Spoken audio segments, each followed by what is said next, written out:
and welcome to a very wet and windy and miserable and wet Sullivan's Farm. It's that bad, I don't even want to get out of the car to do the few jobs.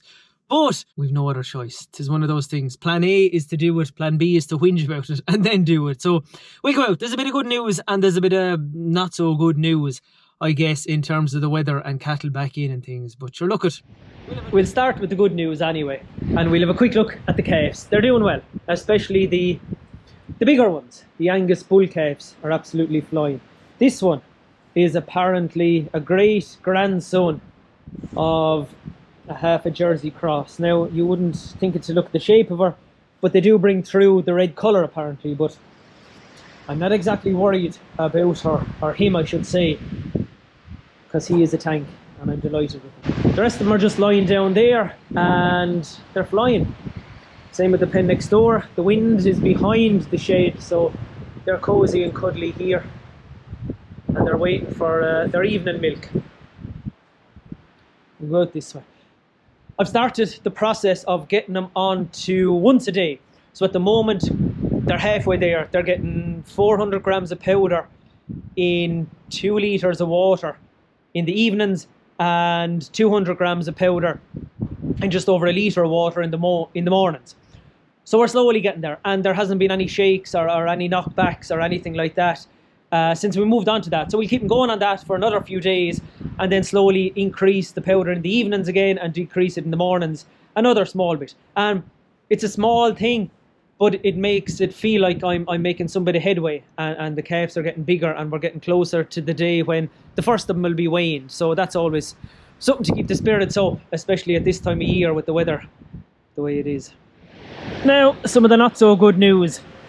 I fought it, but eventually I had to put the feed barrier back up here and give the bigger cattle a bale of silage again. Now, they're not going into the shed. They're going out to the field beside us here. They just coincidentally happen to be grazing in that field. So it was easy enough to let them in, but I still had to come over here at 6:30 this morning, listening to the wind and the rain, and try and get the feed barrier set back up again and get the chains tied and get the bale and put the loader back on and lift the bale in and all that crap when I thought I was finished with it. But look, it's not the end of the world either.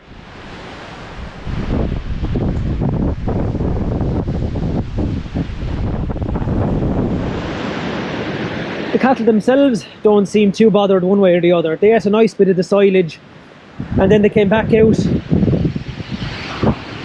here to the field again, and I suppose there's a bit of shelter from the wood behind us too, and the ground dries out a bit at all.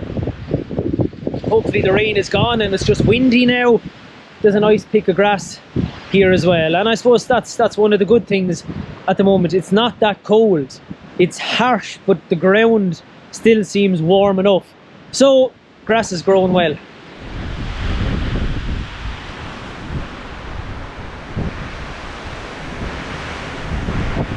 The Frisian heifers are doing well too. They're growing into nice milky type of cows. Wherever they might be milked, we don't know, but they're growing well and they're nice. The one upside to having the cattle in the yard again is that I've had a closer look at them, and I'm very happy with most of them. What I'm going to do as well, I keep saying next week, but what I'm going to do as well is pick out the 5 2-year-old heifers from last.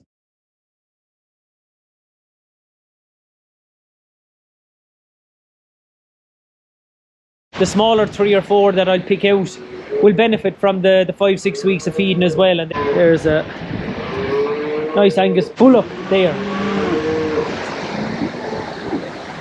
Some of the Egypts from last year too. There's the little Jersey Dairy Dexter cross type thing. I'm back in the car again. The few jobs are done.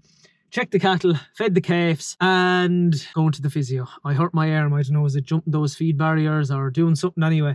Heading to the physio there now. My shoulder is killing me, which is not helping. I have a dose of cold. But look, these are all small things. They're all manageable. We'll keep walking. We're halfway through April. The weather has to change at some stage. Grass is growing well. The calves are doing well. And we'll drive on at that. Mind yourselves. Good luck.